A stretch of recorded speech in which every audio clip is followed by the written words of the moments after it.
ಆನೇಕಲ್ ತಾಲೂಕಿನ ಚಂದಾಪುರ ಪುರಸಭೆ ವ್ಯಾಪ್ತಿಯ ಸೂರ್ಯ ಸಿಟಿ ಮುಂಭಾಗದಲ್ಲಿರುವ ಆರ್ಕೆ ಗಾರ್ಡನಿಯಾ ಹೋಟೆಲ್ ಆವರಣದಲ್ಲಿ ಆಯೋಜಿಸಿದ್ದ ಕಾರ್ಯಕ್ರಮದಲ್ಲಿ ಬಮೂಲ್ನ ನಿರ್ದೇಶಕರ ಸ್ಥಾನಕ್ಕೆ ಅವಿರೋಧವಾಗಿ ಆಯ್ಕೆಯಾದ ಆರ್ಕೆ ರಮೇಶ್ ರವರಿಗೆ ಯುವ ನಾಯಕರಾದ ಜಿಗಣಿ ವಿಜೇತ್ ರೆಡ್ಡಿ ಮತ್ತು ಅವರ ತಂಡದವರು ಗೌರವಪೂರ್ವಕವಾಗಿ ಅಭಿನಂದನೆ ಸಲ್ಲಿಸಿದರು. ಇನ್ನು ಇದೇ ಸಂದರ್ಭದಲ್ಲಿ ಬಮೂಲ್ನ ನೂತನ ನಿರ್ದೇಶಕರಾದ ಆರ್ಕೆ ರಮೇಶ್ ರವರಿಗೆ ಯುವ ನಾಯಕರಾದ ಜಿಗಣಿ ವಿಜೇತ್ ರೆಡ್ಡಿ ಮತ್ತು ಅವರ ತಂಡದವರು ಹೂವಿನ ಹಾರ ಹಾಕಿ ಸಿಹಿ ಹಂಚಿ ಶುಭ ಕೋರಿದರು. ಇನ್ನು ಕಾರ್ಯಕ್ರಮದಲ್ಲಿ ಯುವ ಮುಖಂಡರಾದ ಯೋಗೇಶ್, ಯುವರಾಜ್, ನವೀನ್, ಚಂದ್ರು, ಯತೀಶ್, ರಮೇಶ್, ನವೀನ್, ಮಂಜು ಮತ್ತಿತರರು ಹಾಜರಿದ್ದರು.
ಮೊದಲನೇದಾಗಿ ಆನೇಕಲ್ ತಾಲೂಕಿಂದ ಬಮೂಲ್ ನಿರ್ದೇಶಕರಾಗಿ ಆಯ್ಕೆಯಾಗಿರುವಂಥ ಆರ್ ಕೆ ರಮೇಶ್ ಅಣ್ಣಂಗೆ ಅಭಿನಯಗಳನ್ನ ಸಲ್ಲಿಸೋಕ್ಕೆ ಇಷ್ಟಪಡ್ತೀನಿ.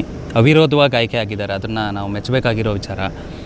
ಎರಡನೇದಾಗಿ ಏನಂತ ಹೇಳಿದ್ರೆ ಮತ್ತೆ ಅವರು ಅಧ್ಯಕ್ಷರಾಗಿ ಆಯ್ಕೆಯಾಗಿ ಬರಬೇಕು ಅಂತ ನಾವು ಆಶಿಸ್ತೀವಿ.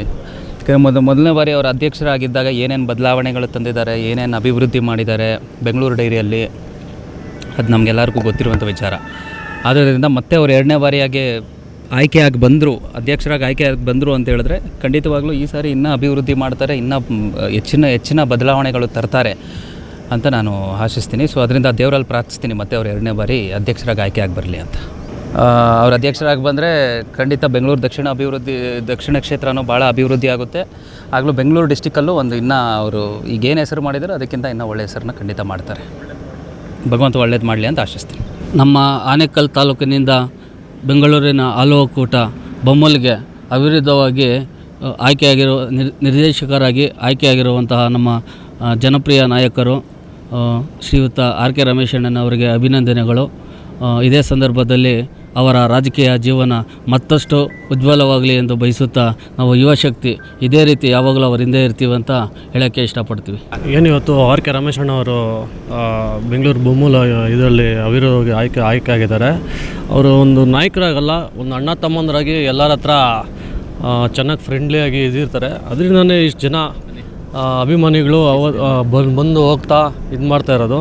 ಅವರು ಒಂದು ನಾಯಕರಾಗಲ್ಲ, ಎಲ್ಲರೂ ಸಪೋರ್ಟಾಗಿ ನಿಂತ್ಕೊತಾರೆ.